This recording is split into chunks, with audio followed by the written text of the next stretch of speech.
Good morning, good afternoon, everybody. It's Sunday. It's August. This is it, right? This is like crunch time. What do we have? 6 weeks? 6 weeks before kickoff, I think. 5 weeks? If you're not getting ready for your fantasy drafts, now's the time. Also, we need two. So if you're interested, jumping in with us.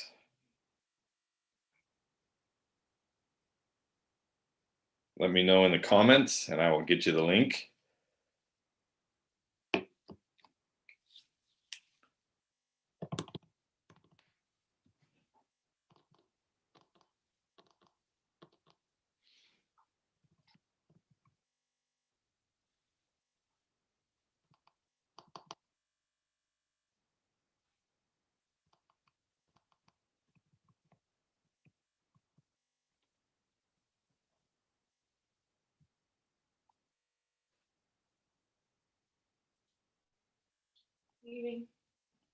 Okay, bye.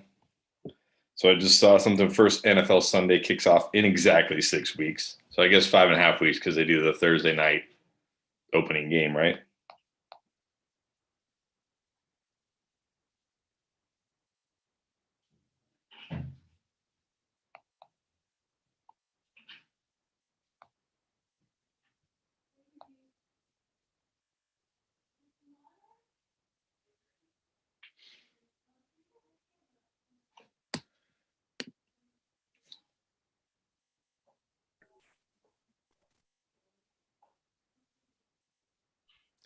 Hey.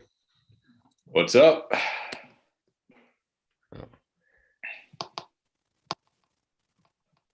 Let's see if I can hear you.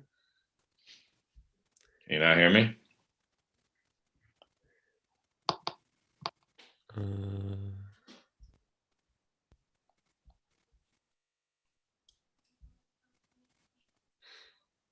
It should be better.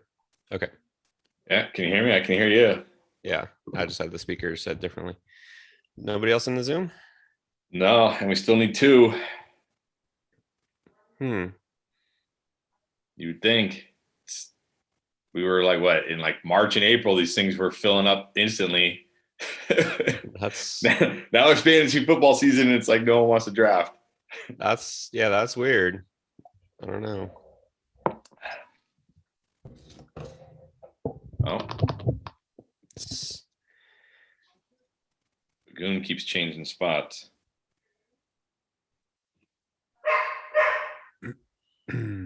Let's see. Look like we had 3 spots open. Well, Vagoon was on here and then he moved. And then he moved. He was in like the 9 and then he moved to the 6. And then he bounced. So I don't know. I don't know what's going on with that. Let's see. We throw a message in the Discord already. Yeah, I put it in there. Said it.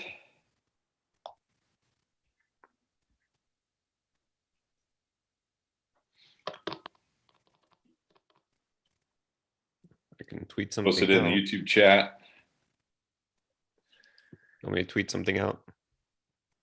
We'll get some new people. There we go. We got The Rock. Share. Nice. The Rock 101. Welcome. Obvious Raider fan. Look at that. Derek Carr and Devontae Adams is his avatar. Derek Carr and Devontae Adams. Well, there's been a lot of rumors. I guess Derek Carr and Devontae Adams are good friends, or they played together at some. I don't know. I don't know the backstory. But there's been a lot of rumors that Devontae Adams, if he leaves Green Bay, wants to go to the Raiders. That's assuming the Raiders are still going to have Derek Carr as their quarterback next year, though, isn't it? Well, I think if Devontae Adams says, I want to come to the Raiders and play with Derek Carr, that might incentivize the Raiders to keep Derek Carr. I guess so. Yeah, that would make Like, sense. we may not be super happy with Derek Carr, but we're getting one of the best wide receivers in football, so maybe it's okay. What happened to Vagoon? Where did he go? He just like left. Hmm. Here, I'll tweet it out too.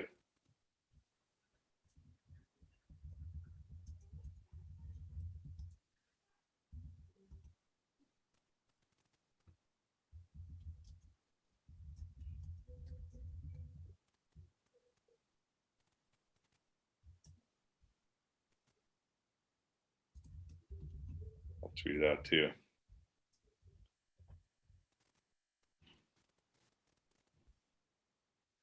All right, I tweeted it out. It's in the Discord. It's on the YouTube comments. We'll fill this thing.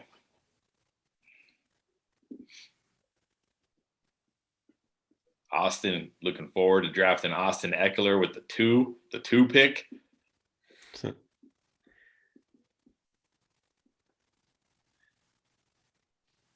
The good news is I think everybody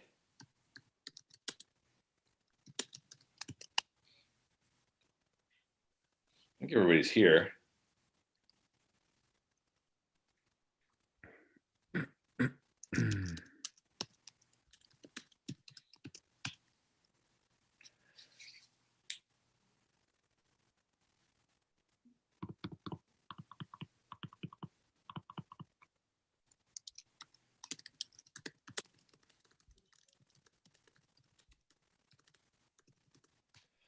There's somebody, I don't know if it's from YouTube or from Twitter. There you go. Usman 22320, obvious Bears fan. So we're going to see Darnell Mooney in the first, I assume. Maybe Allen Robinson in the first, Darnell Mooney in like the third. That's about where he's going these days, isn't it? Allen Robinson, David Montgomery, Darnell Mooney. That'll be a start. Hey, don't sleep on this Bears offense. I'm perfectly fine with Montgomery as an RB2, and I'm actually pretty high on Mooney too. No, I've come around. No, you were high on Mooney before the hype, right?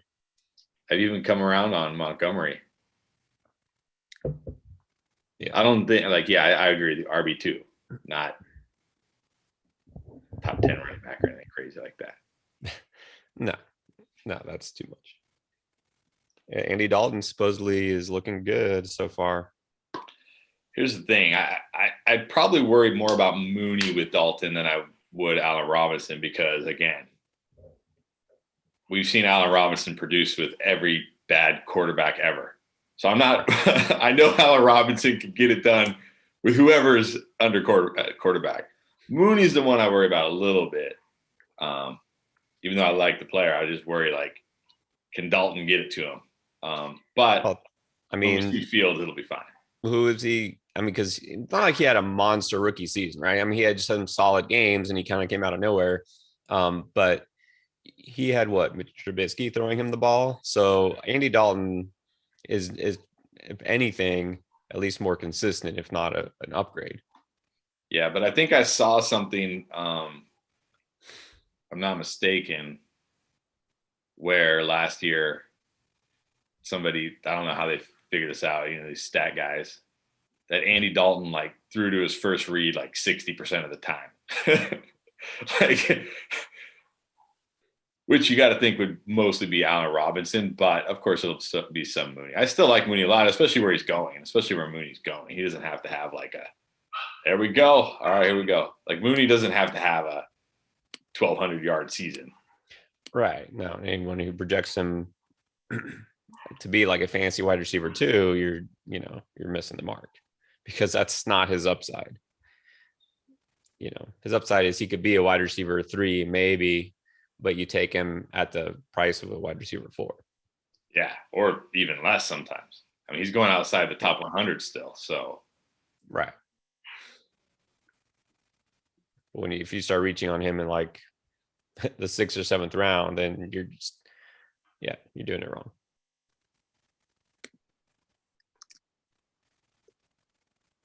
Ageron Nemo.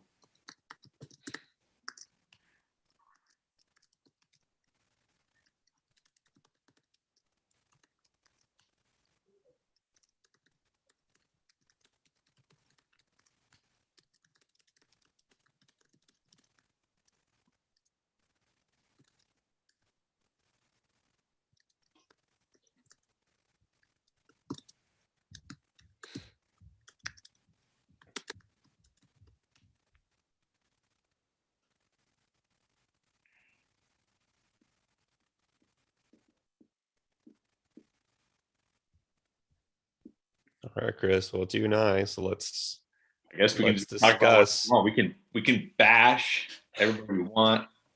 That's right. Um, Obviously, okay, go ahead. I think so far, yeah, the worst team right now is got to be the number 2 spot. That's a questionable pick. Oh, no, just kidding. Dalvin Cook's gonna bust so hard. Bust. No, no. Okay, so legit question: Alvin Kamara, where do you have him right now? Because I actually bumped him up to RB3. Well, I have Barkley at 3 still because I believe that he's going to be out there week 1, and we know what he can do. So I have Barkley at 3. I have Kamara at 4, and then I have this guy at 5. So I'm happy to get him here. Yeah, I've been going away from the Kelsey in the first round build, but I'm gonna try it now because I think I can still get the running back I want on the way back. Probably Aaron It's just, Jones. Aaron Jones but definitely creeping back up now. yeah, there's that zone there after those first 6 running backs. It's like, is that where you take Eckler, Zeke, Jonathan Taylor? You know what I mean? There's all guys who could be in the mix. Or if you wait on the way back and get someone who you think might be comparable value at a later price, like if you feel like Najee Harris or Antonio Gibson might get up to that level. I'm not saying they will, necessarily be top 8 running backs, but it's not a big drop off necessarily. If you think Gibson will be involved as a pass catcher and, Harris is going to get a ton of volume. Yeah, but they could. And I've been doing a lot of research on this year, and it's like actually changing the way I draft a little bit. Now that I'm seeing the actual numbers. So I think I talked about this since 2012, the only running back to finish number 1 overall who didn't have more than 63 catches, right? So a bald hobbit who's going to catch 80 passes actually has a chance to be number 1 overall, was Adrian Peterson, who had 40 catches that year, also had 2,000 rushing yards. So when you draft Derrick Henry, look, I'm sorry, I get it. Derrick Henry is good, but he's never going to finish number 1 unless he somehow catches 40 plus passes this year. So when you're drafting these, like Nick Chubb, Nick Chubb at the turn, fine, but he's never going to finish number 1 unless Kareem Hunt gets hurt because he's not going to catch 40 plus passes. And I think that's more of a concern. What you mentioned, that's more about Chubb than Henry, because Henry, still just get every touch there pretty much, except for the pass catching work. But he's still, he's going to get all the touchdowns on the ground and everything. And the thing is, nobody's taking Henry number 1, right? It's always either McCaffrey or Cook. But the thing is, you don't want to like. The reason why that's so significant is because typically the number 1 running back is the number 1 scoring player outside of maybe a QB or 2. And they usually have an insanely high win rate. So when you get that number 1 running back, your chances of winning go way, way up, which is why like I don't draft Derrick Henry or I don't draft Nick Chubb. I know they'll be fine. I know they'll be good, but they're not going to significantly increase my chances of winning the way a Barkley or a Kamara or of course a McCaffrey Cook or even a Elliott or a Eckler will because of that pass catching. And it's why I do think like Gibson, even though obviously Gibson and Najee, even Taylor to a lesser degree. Sorry, I'm going to snipe you here. Even Taylor to a lesser degree have a chance. Like I'd rather draft them, honestly. I'd rather wait and draft them because I think they at least have a chance. And that's just such a huge advantage. Like getting the overall running back 1, it puts your win rate like over 30%, which is like triples your chance of winning. It literally, just by having that 1 player, it triples your chance of winning. Oh yeah. Well, that's the thing. It's all about, when we talk about league winner, having the 1 guy who carries your team, that's a lot better than cobbling together a bunch of guys who you think are good pickups. I mean, that having the 1 guy, that's why having the 1 tight end who dominates all year is a big advantage, as opposed to playing the streaming game. Yeah. It's having 1 player can make a huge difference. But that's I guess the question is, you're saying like you have a top 5, top 6 pick. You're never taking Henry because he doesn't have the chance to be the RB1, but you think Kamara and Barkley or even Aaron Jones all do. Well, Aaron Jones is in my questionable potential tier, I guess I'll call it. Like we've seen Barkley be the RB1. We've seen Kamara be the RB1. We obviously know what McCaffrey can do. We know what Cook can do.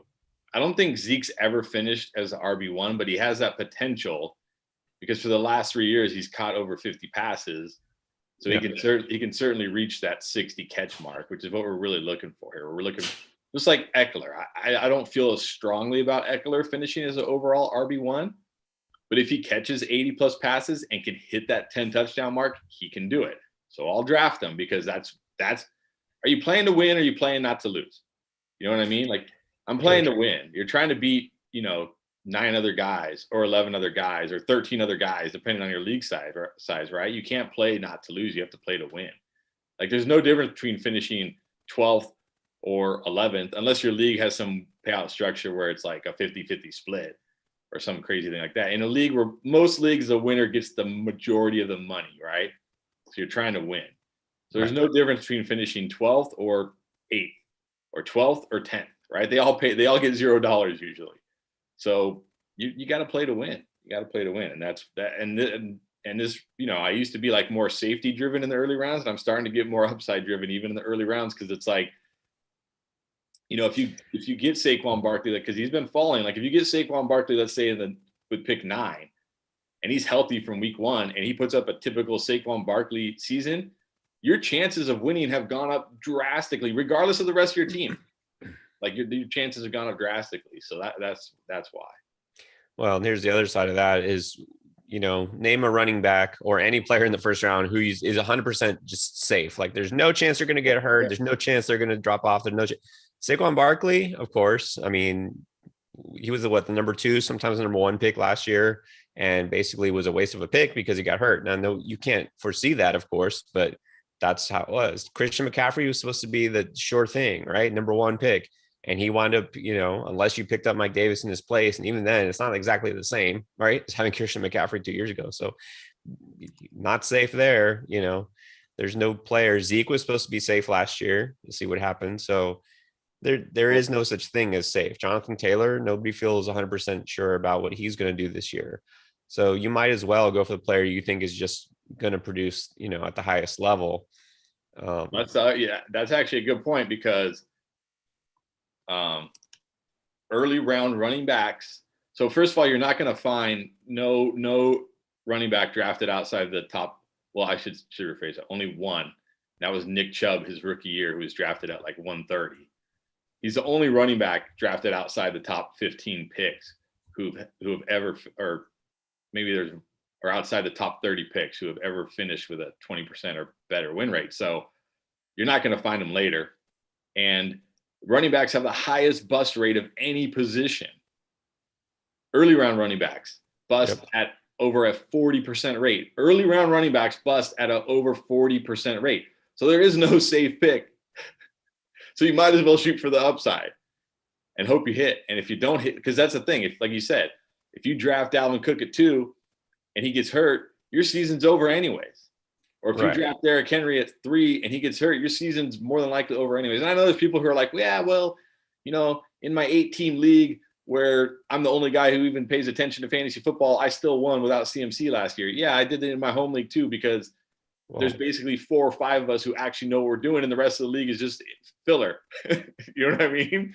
So sure, you can do it, but if you're in like an actual league where people actually know what they're doing, it's going to be very hard to overcome that. So you might as well shoot for the upside. Yeah, if that's the case, you really don't need to worry too much about your strategy anyways. And, how proud are you of winning it? Because you didn't really have to do much except for pay attention. Yeah, I don't sit here and brag about like, oh my God, I've won my home league X amount of times. It's like, I should win my home league. Like you better win your home league. Like, right? Like, unless like I should only lose my home league if I get really unlucky or, somebody else happens to draft just an insane team, which you're up, by the way. You got 10 seconds left. Oh, who's on the board? Cooper looks good. Yeah, Cooper. Like, I lost my home league 2 years in a row because my uncle had Christian McCaffrey both those years.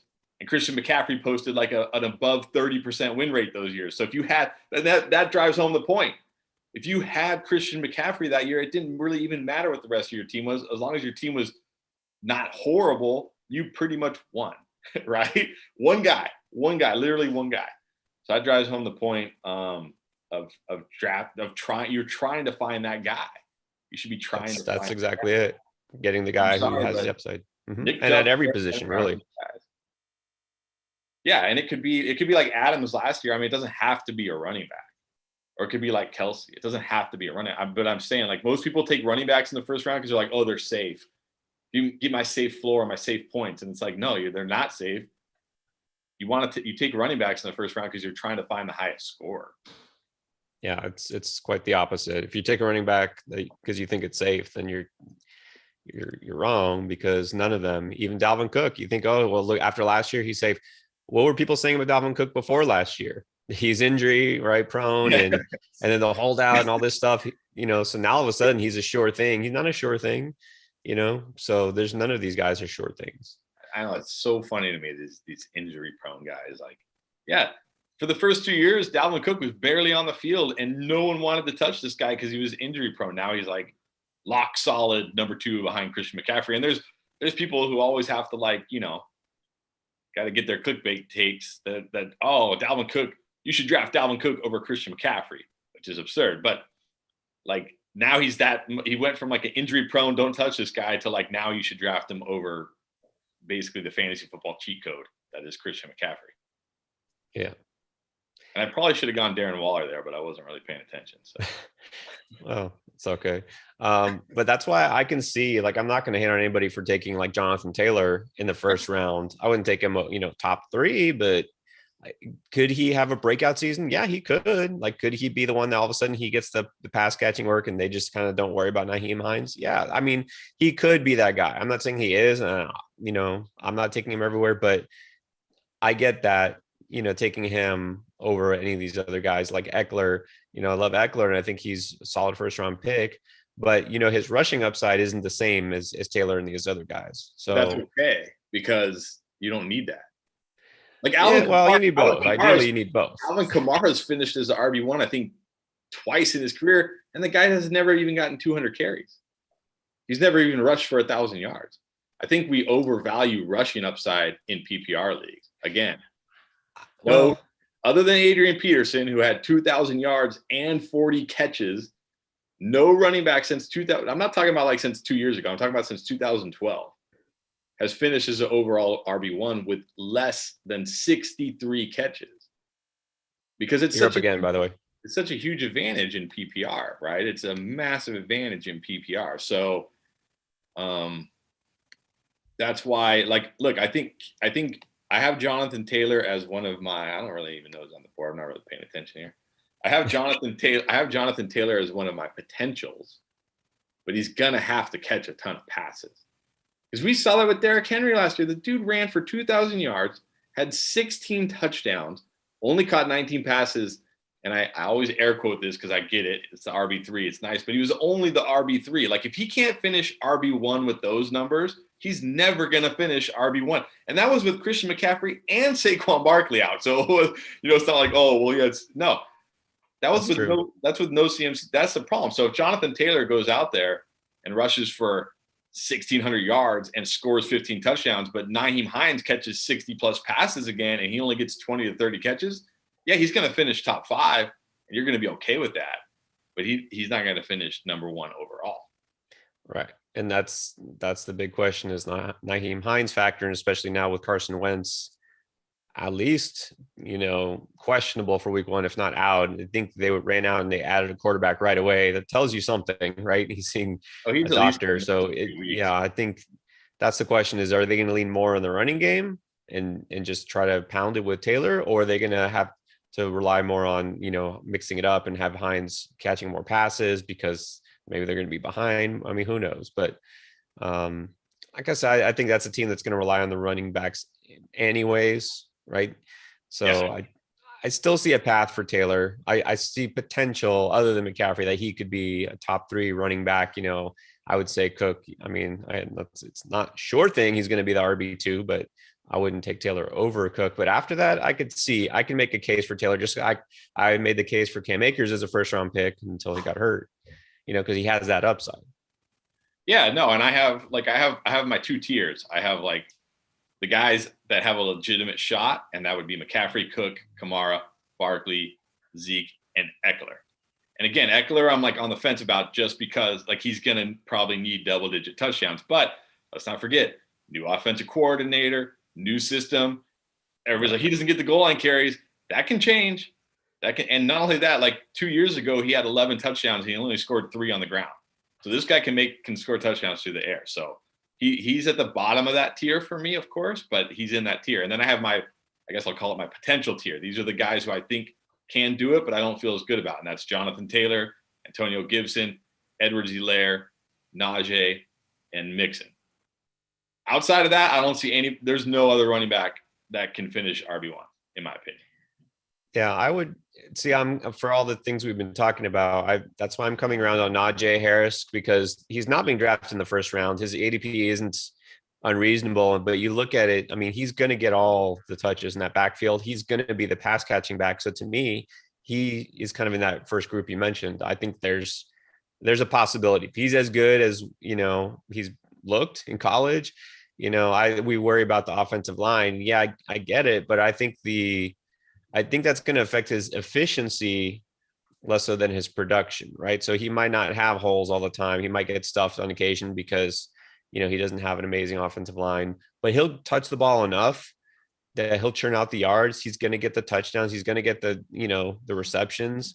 I think just volume alone, he has, the upside as a potential top 3 running back also. So I would say I'm grabbing him wherever I can. And I would take him over Edwards-Helaire, over Gibson, over Dobbins, over Mixon, all those guys pretty much every time. Yeah, again, I think he has the potential. And that's another thing. Over the last 5 years, 4 of the 5 overall RB1s were drafted in the top 20. Not the top 20 running backs, the top 20 picks. So you're talking mid-second round or higher. And 4 of them, all 5 were drafted in the top 20 picks, and 4 of them were drafted in the top 7 picks.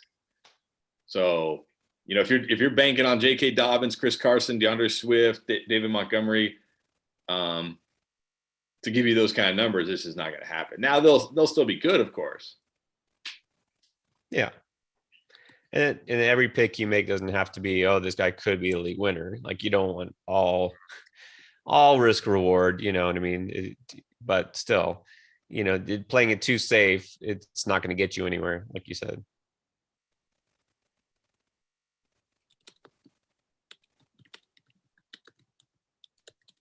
But you also have to look for, when you get to the mid to late rounds, it's the running backs who could be league winners, like James Robinson, right? The one that nobody drafts, the one that you get late.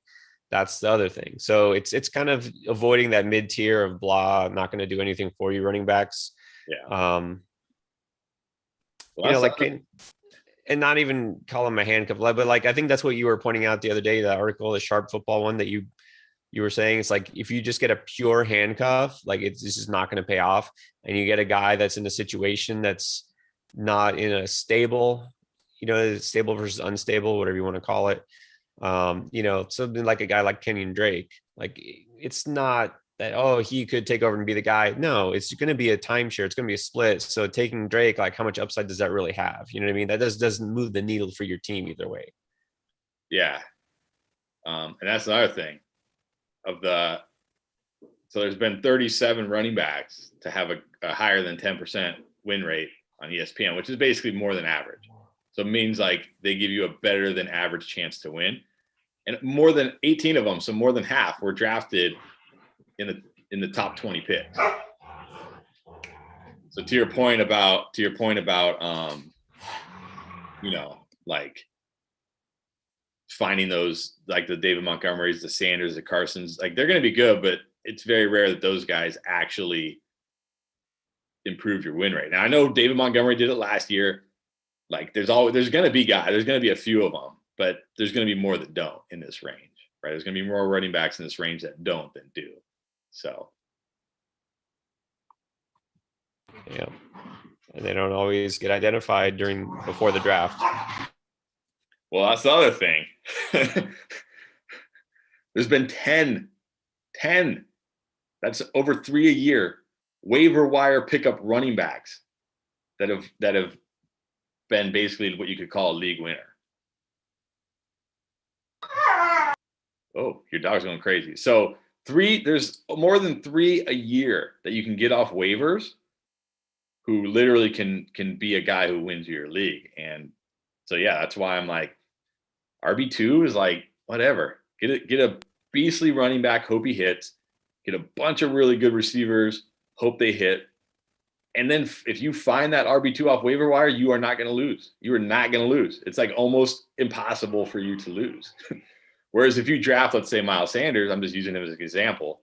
He was the first one I saw, and he completely busts. Now you're rolling out AJ Brown and Tyler Lockett as your wide receivers, and your team's not very strong. Even if Aaron Jones hits and does great, your team's just not very strong. Yeah, that's a perfect example. I think that's a guy, I'm down on, but just there's no way he's got the upside to be, I think, even a top 10 running back, an RB1, because he's not getting more volume this year. Like, he's just not. They've already said that. He's not, a big pass catching, part of the offense. It's not there for him. I mean, I'm saying he's undraftable, but he's going to be at best your RB2, probably more like an RB3. He's kind of a week to week proposition. Yeah. Yeah. So, I mean, that's just the thing. Been doing a lot of research on this. Still got to go through wide receivers and tight ends. Oh, but I was diving into tight ends. An interesting thing, more than half. There hasn't been, first of all, there's only been like 19 tight ends that even give you an above average win rate over the last 3 years. So there's not a lot of them. and Travis Kelce is like 3 of them. And like Darren Waller is like 2 of them. And George Kittle and Zach, there's like not a lot of tight ends that actually really help you win your fantasy championship. But more than half of them, so 10 out of the 19, were drafted after pick 100. So it does lend a lot of credence to, if you don't get one of those top guys, just punt. You might as well wait. Yep. Because those, again, being stuck in the middle there, it's kind of like those middling RB2s getting one of those kind of low end tight end ones. This is just not going to do anything. Like, you might as well take a flyer or 2. Oh, of course you would take Gaskin. Of course you would do that. He's the best running back on the board. All right. Once Henderson went, it was Gaskin. I have him right after Henderson. There's still a guy. There's still 2 guys, honestly, that I really like here at running back. Maybe even 3. But not as much as Gaskin. Well, no, but we'll make a trade in the season. I'll trade you Metcalf and Gaskin for Hopkins, and let's see who you pick here. Because I probably should have honestly taken Hopkins. I wasn't really paying attention. I just saw Metcalf was actually at the top of the yeah. He was at the top of the ADP list. But I normally would have taken Hopkins there. Yeah, I was gonna say Hunter Davis. And I probably like Hunt a little better. I just feel like I really worry about Davis's upside this year.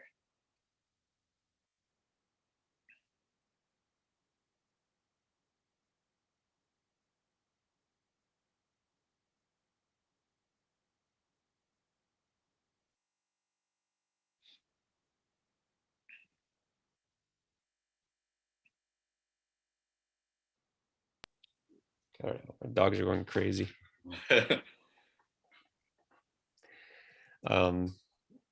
Yeah, and Hunt is solid. Look, here's the thing. I'm also worried now about him not switching, but monitoring, is the whole Melvin Gordon, Javonte Williams thing. Because now everyone starts leaning more towards the rookie. Think he's the guy who could break out. Melvin Gordon, he's old and boring, whatever. But now they're saying in the Broncos, in the camp early on, that Melvin Gordon is like clearly the RB1. They went out and signed him for a reason. So the thing is, yeah, they drafted a running back, but maybe it was just to replace Philip Lindsay and have a second option, not to replace Gordon. Not that they thought he was going to be, this amazing guy, so Gordon could still be the guy, not just the beginning of the season, but most of the season, if not all of the season. That's still possible. And so if Javonte Williams is getting drafted 2-3 rounds earlier, then Melvin Gordon becomes a really good value, because even if you just get last year's Melvin Gordon, that's almost 1,000 yards and that's 9 touchdowns. So it's a pretty good pick, I think, if you're taking Gordon wherever he falls. Yeah, I mean, I agree, and especially I I know it's early in training camp, and I try to ignore as much noise as I can. Um,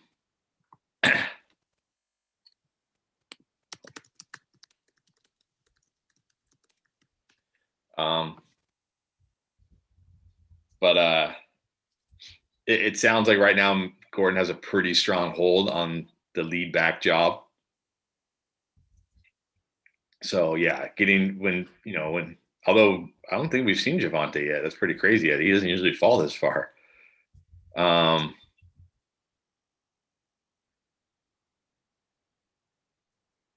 so I think yeah, to your point, Gordon, because you usually get Gordon like right now. I get him in like the 9th, 10th round. There's Javonte. Well, I might take him right now.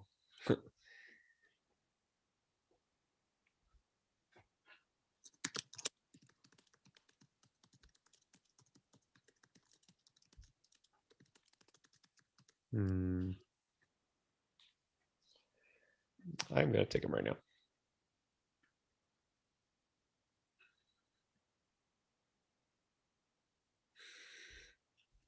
Ooh, that's spicy. Pretty spicy right there. It's a good value. 7th round. Why not?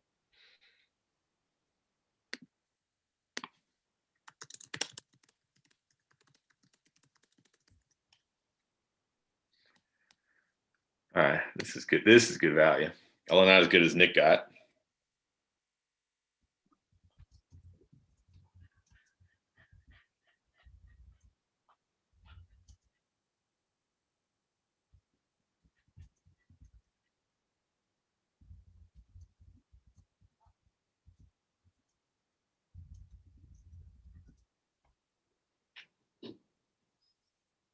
Look, I love Chenault and Mooney. That's a good combo, especially those your 3rd and 4th receivers. But I know.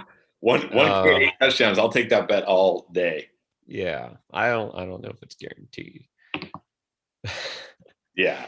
Like I'm gonna look up how many receivers went 1K and 8 last year because it's not as many as people think. People think it's funny to me how people think 1,000 yards and 8 touchdowns is just like everybody does that. Like everybody's gonna do that. Like 1,000 yards, 1,000 yards. Everybody's getting 1,000 yards. Like It's the magic number. Yeah. Okay. Especially on Well, a let me tell team. you, if you exclude Waller and Kelsey at tight ends, there were 16 receivers who went for 1,000 yards.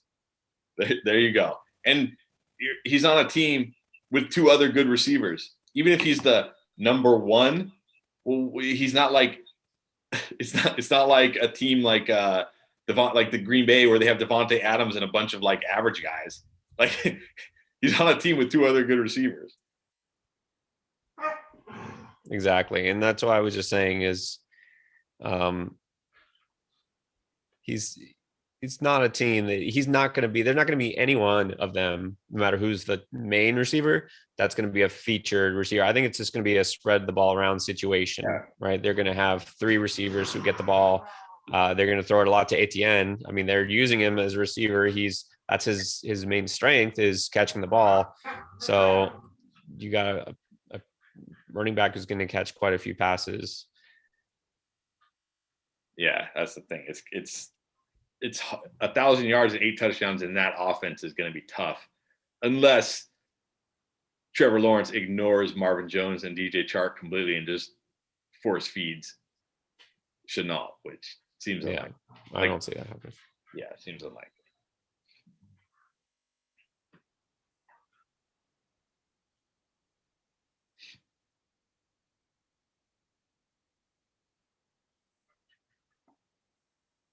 Like honestly, I'd say there's a better chance Mooney hits those numbers. Not saying he's going to hit those numbers because it's just him and Allen Robinson. Like there's nobody else to throw to, right? There's nobody else to throw to. Now, That's exactly right.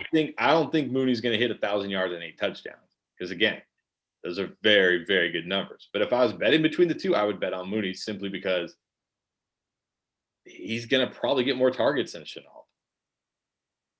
That's exactly right. But I wouldn't bet on either of them to do it, to be honest. No, I mean, where you're taking them, you shouldn't need that. I mean, it's It's possible, but I wouldn't count on that. But again, I don't think those are. I don't know. Mooney in early seventh rounds. That's pretty early. It's a little You early. just said that at the beginning. Like if you're taking Mooney in the sixth, seventh, I don't know. And then it goes into seventh. I mean, I guess if we really want him, he wasn't going to be available on the way back, maybe, but still, that's a little early. All right, you're up again. Yeah. I'm starting to come back around on this guy. I know he probably won't finish the season. I think it'll give you some big games. And what they're saying out of camp is that Sermon's going to play that Tevin Coleman role. If you remember a couple years ago when it was him and Coleman, or last year, I guess, and Mostert's going to be the more home run guy. So give me the home run hitter in the 8th. Yeah. Yeah, it's going to be a committee for sure. But that's the thing. It's just you're counting on someone maybe getting hurt, like Mostert always gets hurt. All right. I'm counting on Leonard Fournette not being with Tampa when the season starts. Oh, Ronald Jones. I like Ronald Jones. I think he's still the lead back. Fournette is kind of alienating himself from the team. He always has some sort of issue. So it wouldn't surprise me if something happens. I mean, you got to think they added Gio for a reason, right? Oh, yeah, for sure. Oh, they did add Gio for a reason because, yes, Leonard Fournette was good in the passing game last year, but that's what Gio does best. And they need that, right? And we know Brady likes that. And Ronald Jones, one thing about Ronald Jones, he is terrible in the pass, like terrible. Like, does he wear gloves where his fingers are like this or what? Because he's like, like he dropped it like he's very bad. So, yeah, I think definitely the Gio is going to be the pass catcher, which is also why I like Gio as a handcuff. And I air quote that because he's not a pure handcuff like some of these guys. Because if Ronald Jones or Leonard Fournette go down, he doesn't need both. Obviously, if both go down, he's going to be a monster. But if one goes down, he can handle carries. We saw that every year in Cincinnati when back in the day when Jeremy Hill would go down or when Joe Mixon would go down, Gio would come in and handle carries as well. He's not like just a pass catching guy. So one of those guys. He's become that because he's good at it. But yeah, he wasn't drafted just to be a pass catching. He's not like a James White, right? Like that's all he does. Right. So if one of those guys goes down, he's going to be splitting with whoever's still left. Like if Leonard Fournette goes down, let's say he's going to be splitting with Ronald Jones, but he's still going to be getting the bulk of the receptions. So his upside goes way up because now he's getting like 10 carries plus 3, 4, 5, 6 catches on a given week, So that's why I'm so high on Gio as a quote unquote handcuff. Mm-hmm. Yeah.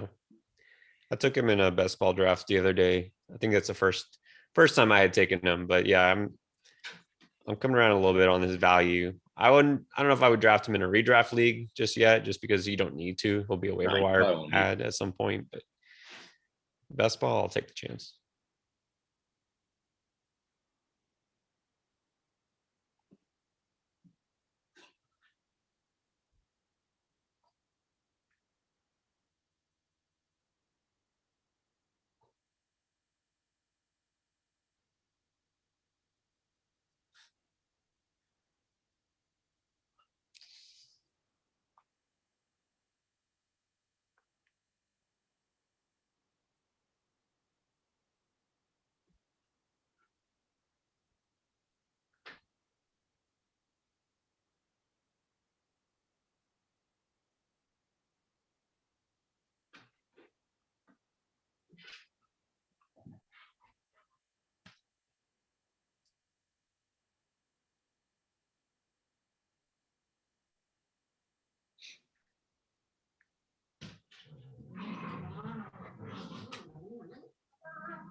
We're gonna have a timeout.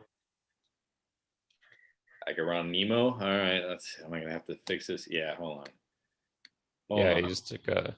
He just took a second quarterback. I'm just giving him top. There you go. I'm just giving him top player on the board. All right. Moving right along.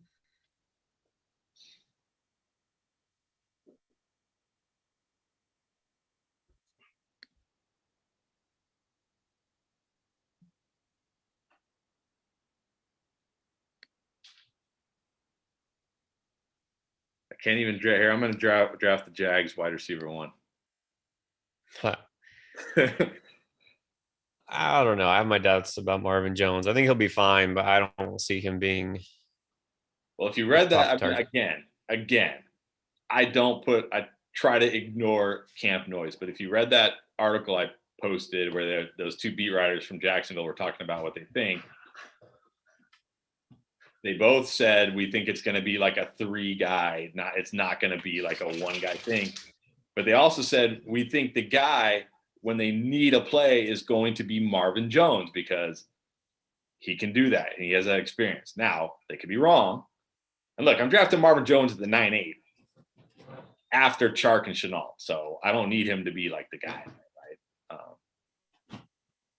But you're shooting for that upside where like maybe he is.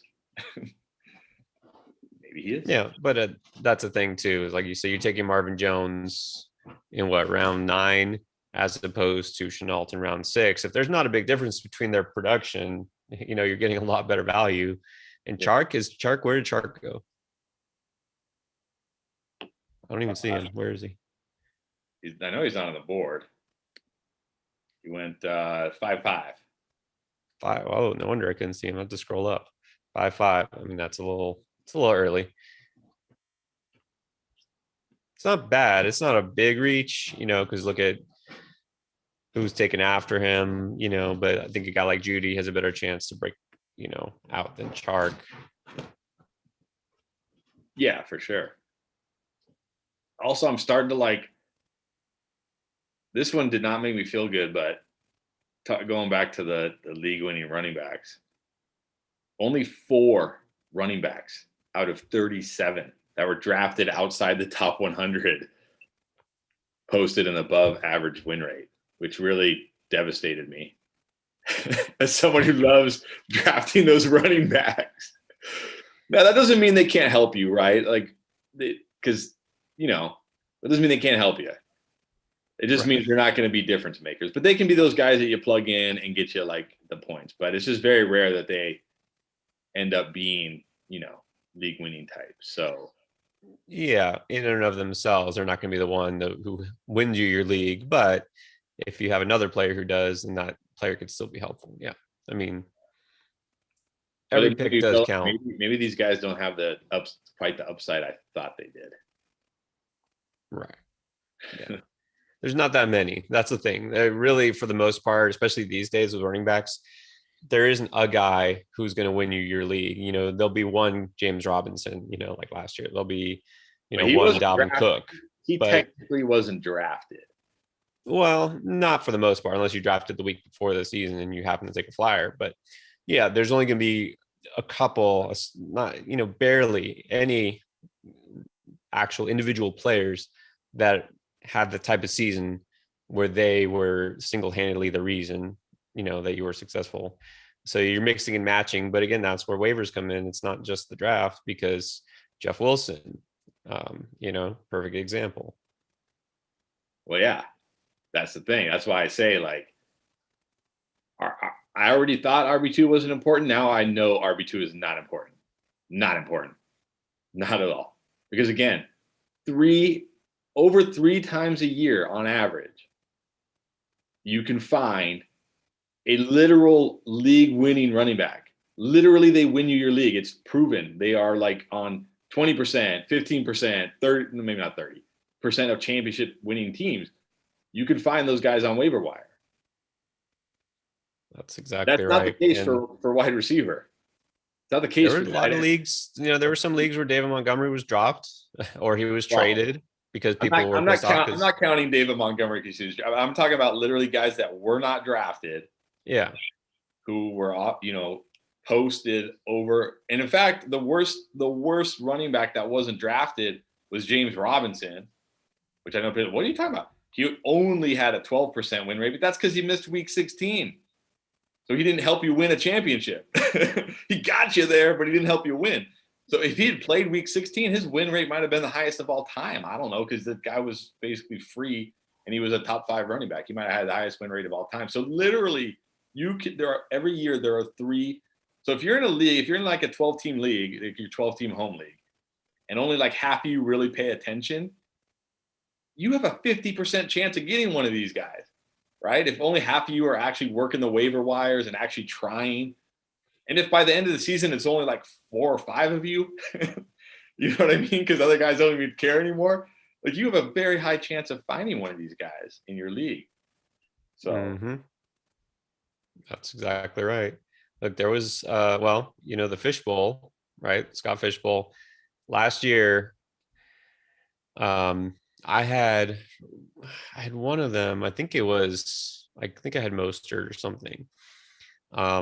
So I picked up at one point midseason JaMychal Hasty, and he had a game and I dropped him. I picked up Jeff Wilson, and then he didn't do anything. I dropped him. yeah, Okay. a lot of people did.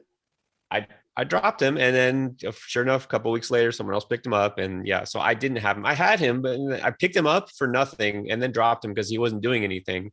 And then you see what happens. But that's the thing; those guys are basically worthless during the season, and then at the end of the year, they become relevant. Like remember a couple years ago, Jalen Samuels, because everybody on Pittsburgh was hurt, and so he was the running back, and he was a pass catching back, and in the playoffs, the fantasy playoffs, he happened to score like 5 touchdowns. So.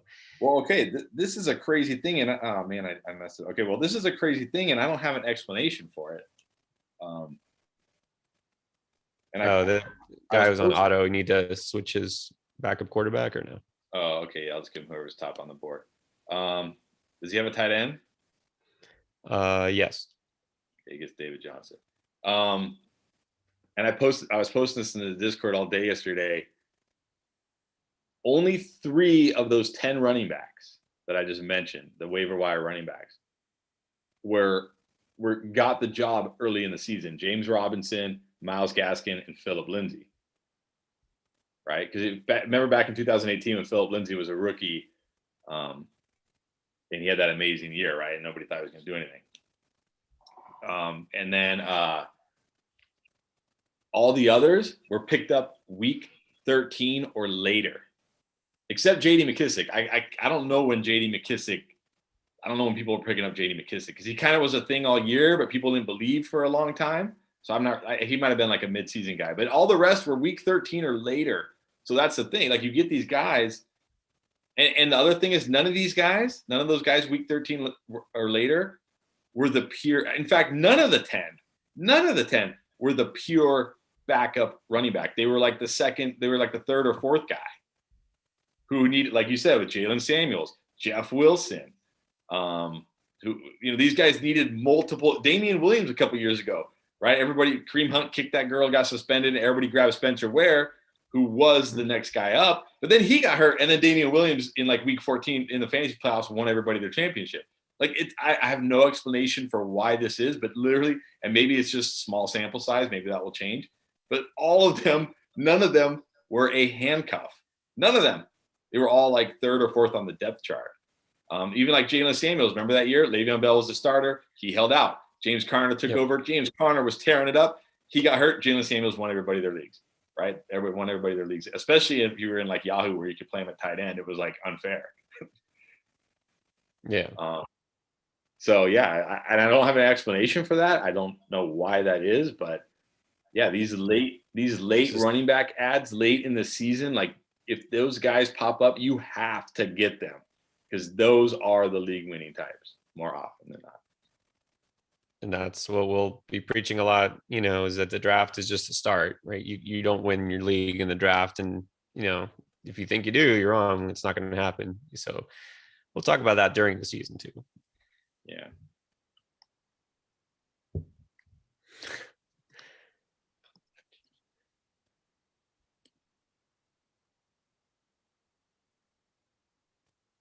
Now Arsenal got also you said he has a tight end? Yeah, he does. He has Andrews. Oh, yeah, that other team. Well, whatever. He has 2 tight ends. That's his deal. Yeah, Paris Campbell. No, nobody wants him anymore, right? No, not anymore.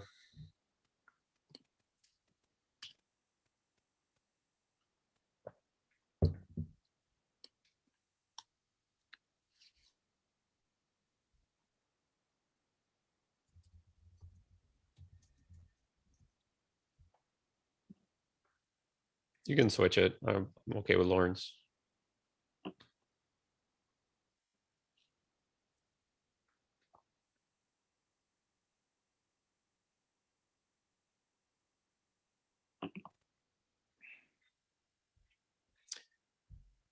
So like going back, let's say just week 14 through 16 last year, running back performances. Of course, number one is Alvin Kamara, right? Week 16, where he actually won leagues. Yeah, So but Derrick Henry had a monster game in week 14 against Jacksonville. Myles Gaskin, who again last year, where was he being actually drafted? Was he being drafted last year? No. He didn't get drafted at all because he wasn't on the radar, right? The Dolphins Wasn't even running the backs were backup. supposed to be Matt Breida and Jordan Howard. Yeah, he wasn't even the backup. That's what I'm saying. He was another undrafted guy, another waiver wire pickup who was not the true backup. But Right. And end of the season, like I said, he actually helped. Oh, hold on, you're up, and then it's me. Oh man, someone took Terrace Marshall. Okay. Okay, so after that, individual performances. Number 4, Tony Pollard, because Zeke happened to be hurt that one week. So week 15, Tony Pollard had a couple touchdowns. Okay, and then Jonathan Taylor's monster game. Miles Sanders had that one game where he hit 115 yards, 2 touchdowns. Samaje Perine, 95 yards and 2 touchdowns. That's number 6. Okay, so far we have out of the top 10 running back performances during the fantasy playoffs. Okay, so there's Kamara, there's Henry, there's Jonathan Taylor. Then there's also Myles Gaskin, Tony Pollard, Samaje Perine. Oh, right? Samaje Perine. Yeah, Samaje Perine. Because no, oh, go ahead. Then we have David Montgomery, Kareem Hunt, David Johnson, Jeff Wilson. Then's Dalvin Cook, number 12. Mike Davis, who also wasn't drafted. AJ Dillon, that one game in week 16. JD McKissick, Derrick Henry again, Aaron Jones, David Montgomery again, Nick Chubb, first time he appears, David Johnson again, Melvin Gordon. All right. So again, look at all these names. And if you go farther down, you see, Savon Ahmed, Leonard Fournette, all of those guys. Yeah. So a lot of these monster performances in the fantasy playoffs when it actually matters the most are from guys that weren't drafted. Yeah, and Jeff Wilson actually had the highest win rate among all running backs last year.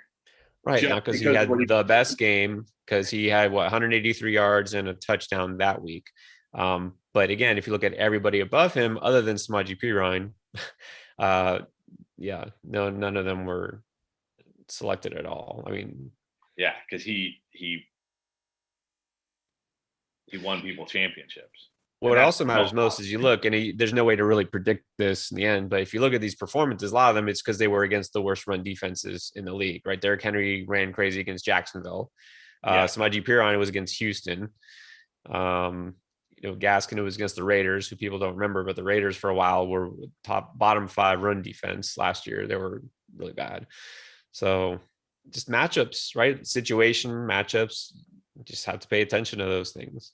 Well, that's a good point. I didn't look into that. I should probably look into that. But yeah, so if you get one of these running backs like Jeff Wilson or who else last year towards the end of the season got thrust and had to be their team starter, and they have 3 great matchups in the fantasy playoffs, that guy's probably going to win leagues because A, he's had no touches all year, so he's not beat up, right? Sure. B, they're down to their 3rd or 4th string running back. They don't have other guys. They can't be like, we're gonna do a committee. They only have one guy now. The other guys on the roster aren't NFL caliber running backs. So this guy's probably gonna get all the touches, and he's going against soft defenses, so he's probably gonna rack up a ton of points. And if he's going against soft defenses, those teams are probably eliminated from the playoffs because they're soft defenses. So they're not really caring. So yeah, that's what we're looking for here. But anyways, I guess since it's just you and I, you're gonna grade this week because I graded on Thursday. True. Okay. Let's start with Ale. Always a good team. Let's see about this week. McCaffrey. Yeah, I guess that's okay. All right. So then we went McLaurin, Evans, Ayuk. Very solid. I'll be right back. Okay. Mahomes. Yeah. I mean, you can do that with the number 1 pick. You already got your 3 receivers and your running back. Went with Etienne then as your other running back. Yeah, I mean, if you're waiting that long for your second running back, which we've been talking about for a while now, then it's either Etienne or maybe Javonte Williams. So you went for upside instead of kind of the safety of a guy like James Robinson, who we know will get touches, but doesn't necessarily this year have the upside, um, to be I guess a league winner. So the Etienne pick, really, I have no idea. We have no idea what Etienne role is going to be, but it's okay because not as important. You're RB2, and you got Michael Carter actually at a really good spot there later, so that's good. Let's see, Cooks, Moore, and Jacoby Myers, another smart flyer. Okay, Noah Fant is your tight ends. Solid as always. I'm gonna go 8 on this one, just because I really don't know how to judge Etienne at this point. How did So we that let could be a Michael? great pick. How did we let Michael Carter fall to the 9th round? That's crazy. I know, that's what I'm saying. The RB3, that's exactly the type of player that you want to target there. Like, all right, Clapping Cheeks. Is he new to this? I can't. I think this was I his don't first remember. draft. Yeah, I think it was. So Okay. cut him some slack. He might not be very good. Okay. All right. So Dalvin Cook and then Najee Harris and then DeAndre Swift as your third running back. That's amazing.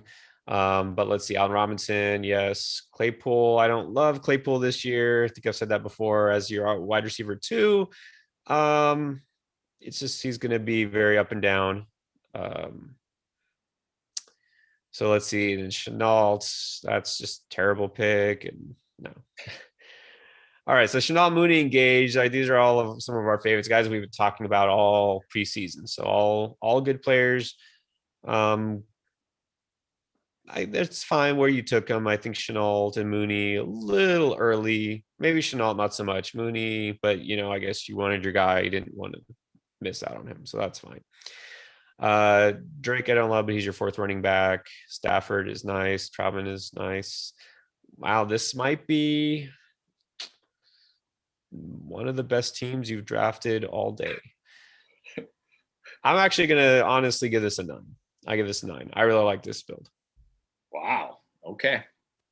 Those are. I mean, I like those wide receiver 3s, but it's just a wide receiver 2s. Claypool is going to be, like, well, all right. I personally prefer Ayuk to Claypool. I know some people don't. Like, what do you think he could have done differently there? Or do you think take two receivers and not take DeAndre Swift? I would have taken Judy over Swift 100%. I don't think he needed Swift there, and I'm not super high on Swift anyways. I mean, I get it. It's a good value at 5.2. I totally understand that, but I'd feel better about Judy as my wide receiver 3.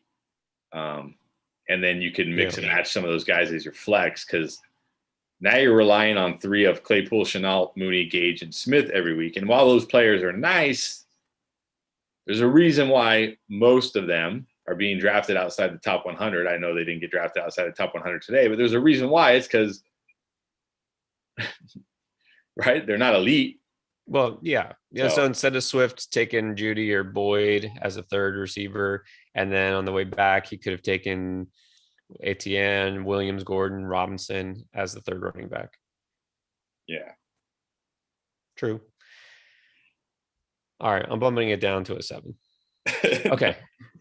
Uncle Drew saying he drafted much better than last time. So let's see if that's true. Henry, Mixon, and then Carson. That's again following Austin's pattern. There are 3 good running backs. So your wide receivers are Keenan Allen, Devontae Smith, Deebo Samuel. Interesting. I'm okay with Devontae Smith as your wide receiver 2, because I think he has the potential to be a monster this year. Mike Williams and Elijah Moore. I do like those picks. Probably better than the Samuel pick. So Kyler Murray, you're solid at quarterback. I mean, this is a good team. There's no issues with it. I'd say maybe you're relying a little bit too much on some rookies at receiver, because Devontae Smith, if he doesn't become, start worthy every week, and then all of a sudden you're looking at Deebo and Mike Williams as every week starters, and then Elijah Moore is there, who I love Elijah Moore, but again, then you're just kind of dependent on that. But overall, pretty good. Higbee is your starter. That's okay. I mean, that's fine because you waited, right? You waited for a tight end, so that's okay. I'll give this team an 8. I think it's pretty good. Arsenal went Kamara and then 4 straight receivers. You're stacked at receiver. Mike Davis, Javonte Williams, very smart. Rashad Bateman, and then you got Goddard.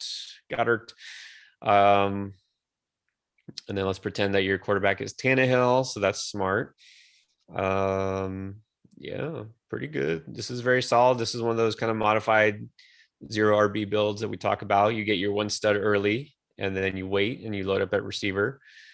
And then your second running back, you're really solid because you have the safety of Davis and the upside with Williams. So really good. I'm liking all these teams so far. And of course, it's because you're drafting from the first 4 slots, a little easier, but I give this a 8.5.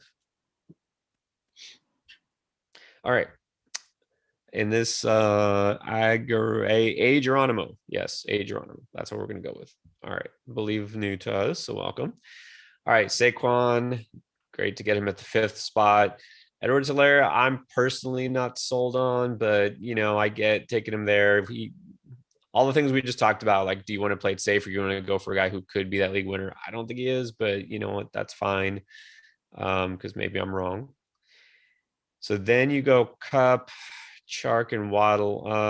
Andrews, it's just a little early for Andrews.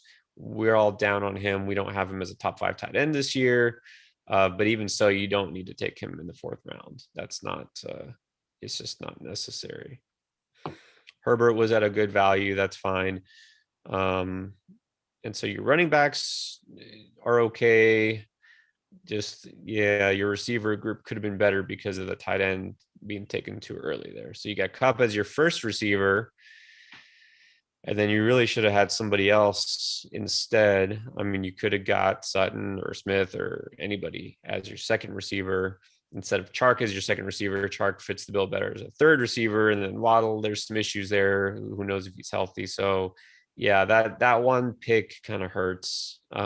You're depending on Andrews to be a beast, basically. So this is closer to a 7. All right.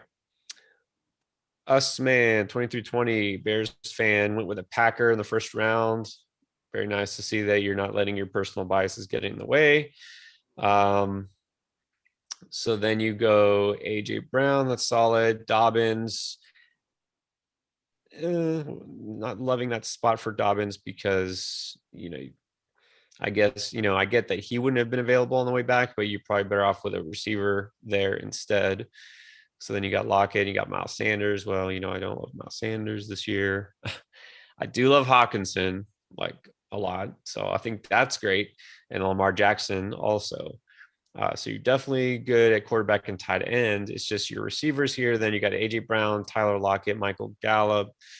Is Gallup the kind of receiver that you really want to start every single week? He's going to be boom or bust, right? So yeah, instead of Sanders, would have taken another receiver there. I don't hate Dobbins in the 3rd round.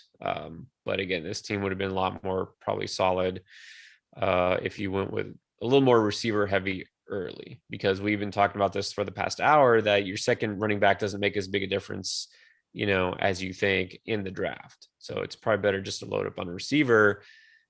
So bottom line for this team, it's just really the depth at receiver. That's the issue.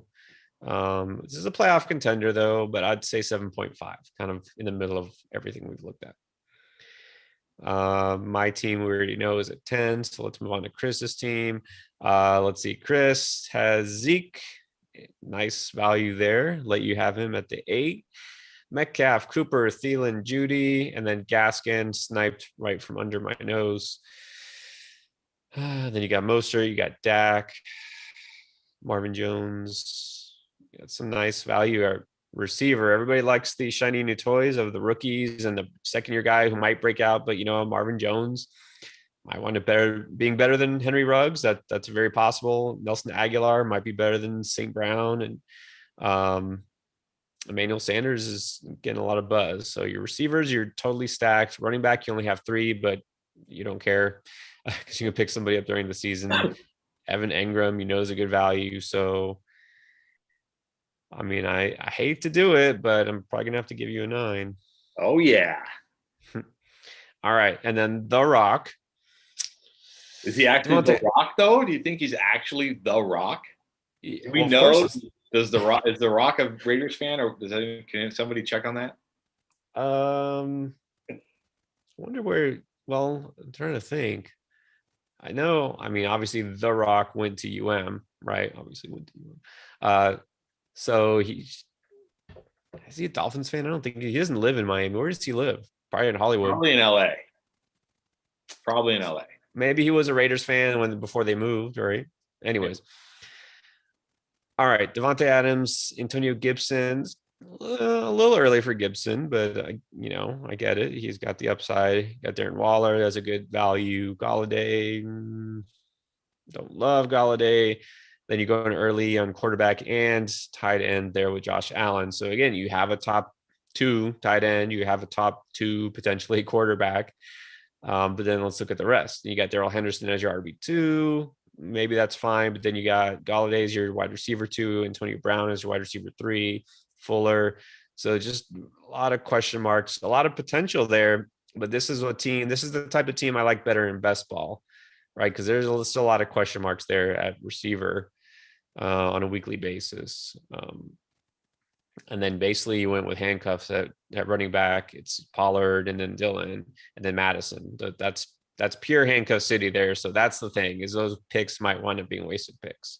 And I'm not a fan of Hardman, just personally. I mean, where you got him is fine, but yeah, this team just has too many question marks for me. So I'm gonna have to go to like a 7. Team Keem, has been with us before. Eckler, smart. Okay. And then Ridley, Julio, DJ Moore, Beckham. I know not everybody on here loves DJ Moore, but as your wide receiver 3, I think that's actually really good. Beckham as your 4th, I think that is perfectly fine. I don't mind taking him over guys like Boyd, who aren't quite as exciting. That's fine. Jacobs, that's nice. You got Jacobs and Edmonds. That's the perfect type of running back you want to get there as your potential RB2. You got kind of a safer floor guy with Edmonds. You have Jacobs, who could be playable. Not, is he gonna be a league winner this year? No, probably not. But again, the chances of finding that guy in the middle rounds as a running back anyways are small. I personally take Gaskin over Jacobs, but still, that's not a bad pick. And then you got Corey Davis, Henry Ruggs, Jalen Hurts could be a league winner. Toney, not my favorite tight end, but again, we're talking about late round tight end. That's not going to make or break anyways. So would have loved to see a different pick instead of Hubbard, because again, the pure handcuff, especially when you're not the McCaffrey owner, that's kind of just like a burnt pick, because what are you going to do with him week 1, week 2? Like nothing. Like you're basically just praying that McCaffrey gets hurt. So that's just probably not worth it. But really solid core here. Go with an 8 for this team. It's a contender. May not be a league winning type of team, maybe not a championship roster based on the draft, but it's got potential. Nick is always a potential league winner. So let's see. JT, Diggs, Kittle at a good value. I'll just say personally, I'm backing off a little bit on Kittle this year. Like if I don't get Kelsey or Waller, I'm waiting on tight end. I'd rather have Hawkinson in the middle rounds, because I think he actually might outperform Kittle. That's just me. Or I'm just like waiting altogether. But still, Kittle is a good value there. You got Deontay, you got Curtis Samuel, got Tyler Boyd. So you're set at receiver. James Robinson, Trey Sermon. I'm on board with that pick. Russ is a good value. Rager and Edwards are fine flyers. And then you got Latavius Murray, solid as always. 8.5. Then Forest Creek, let's see. Nick Chubb, Tyreek Hill, Chris Godwin, David Montgomery, Kyle Pitts.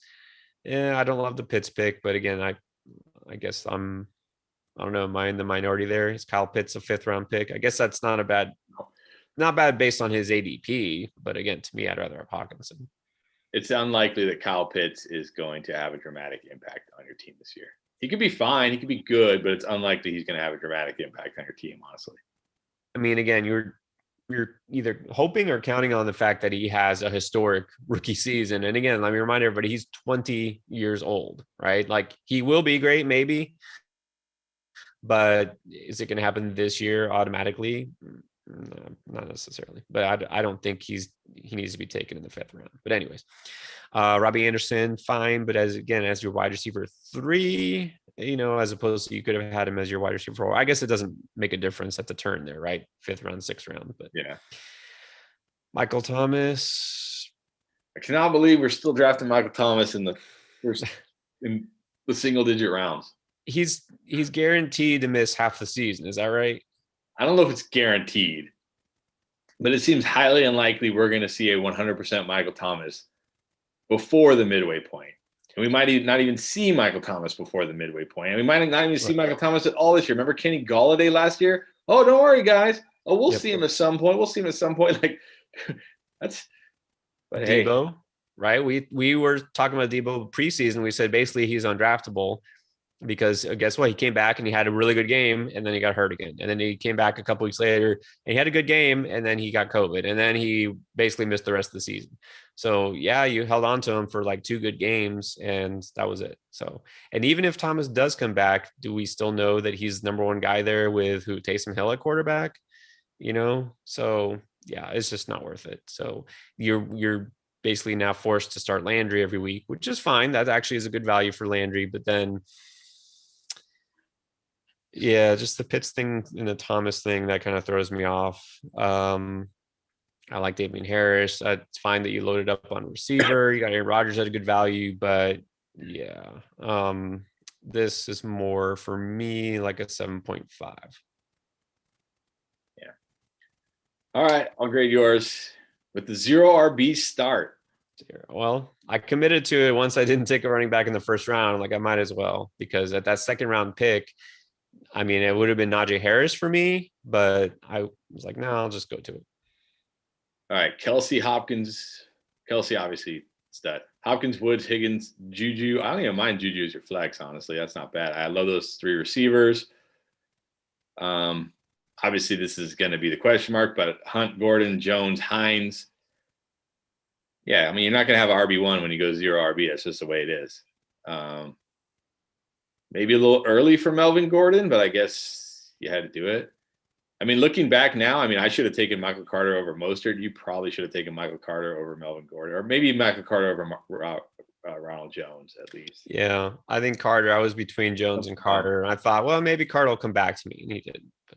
I just think Carter, like Jones, even if Jones is the lead back, Fournette's going to be involved and Gio's going to be involved. Whereas if Michael Carter can win that job, I just think he has more upside than Ronald Jones at the moment.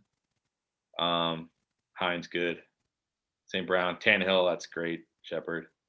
I mean, it's hard. This is the problem with the 0 running back draft is you're never going to feel warm and fuzzy coming out of the draft, right?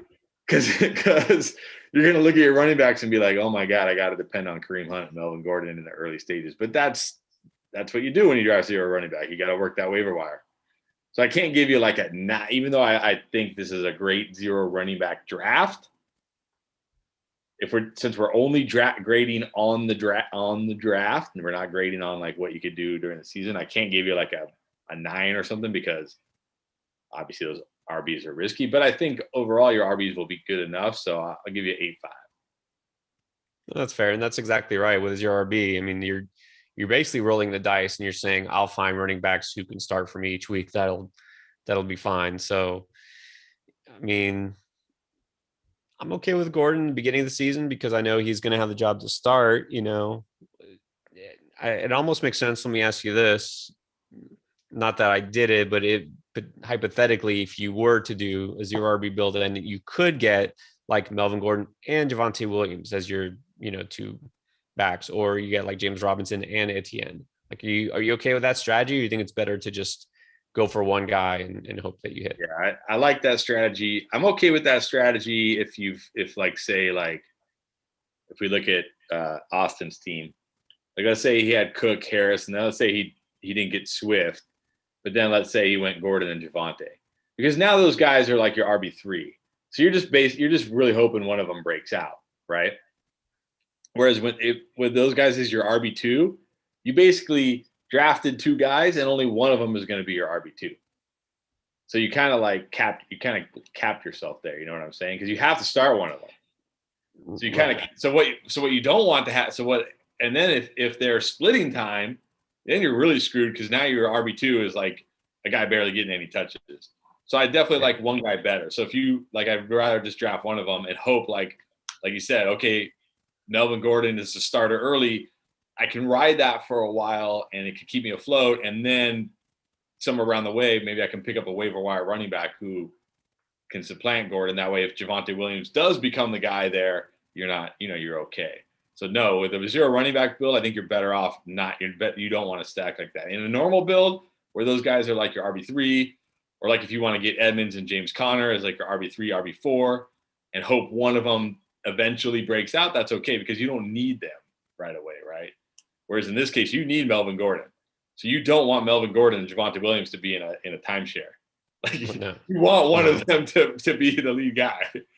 So yeah, no, I think it's better for your build to just take Gordon and then take Ronald Jones because you need to give yourself more shots, right? Like if you had taken let's say Javonte, let's say you took Javonte at the 7-7 and like he wasn't drafted by Arsenal, and then Melvin Gordon fell to you at the 8-6, you only have one shot. Whereas right now with Melvin Gordon and Ronald Jones, you have 2 shots. Maybe Ronald Jones like wins the job outright and Leonard Fournette's just standing on the sidelines. So you need to give yourself more bullets, right? So when you take Melvin Gordon and Javonte Williams, you're just giving yourself 1 bullet. Maybe 0. Yeah. So no, you definitely did the right thing. And we talked a couple of weeks ago, remember the concept of if you have Nick Chubb as your first running back, is it doable to take Kareem Hunt as your second? And to me, like, no, I wouldn't, because then you're putting all your eggs in one basket. You're basically just getting one team's rushing production. You're capping your upside, exactly like you said. And you're hoping that game script always works in the favor of the running game. And I know, if they're behind, Kareem Hunt gets the receptions or whatever. But then that means you're saying, okay, I'm not getting the rushing production, and you're counting on the touchdowns again to all come from the running backs on that one team. So to me, I don't do that. I wouldn't take 2 running backs from the same team unless they were both late round guys. Like I could see if you get a Mostert, in the round 6, 7, 8, whatever it is, and then you take Trey Sermon, that's fine, because if there's an injury, one of those guys could be, the bell cow on a good rushing offense. But yeah, I wouldn't do it. Yeah, definitely. All right. Well, good stuff. Good talk. Yeah, welcome to the new guys. Appreciate you guys jumping on and filling it out for us. For those of you who are new, we do this 3 times a week. So if you want to draft, I'll post the links in the chat here. Also get in our Discord channel. Tons of good content in there. So yeah. All right, it's draft season. No time like now. It's not just sharpening the saw anymore. It's ready to bring it up, like you said, load up on the bullets and pull the trigger on those good values. But we want to make sure you draft the right people. That's right. Championships for everybody, right? That's the goal, except for our dynasty league where it's just one. Yes. All right, guys. Have a good rest of your Sunday. All right. Thanks for watching, everybody.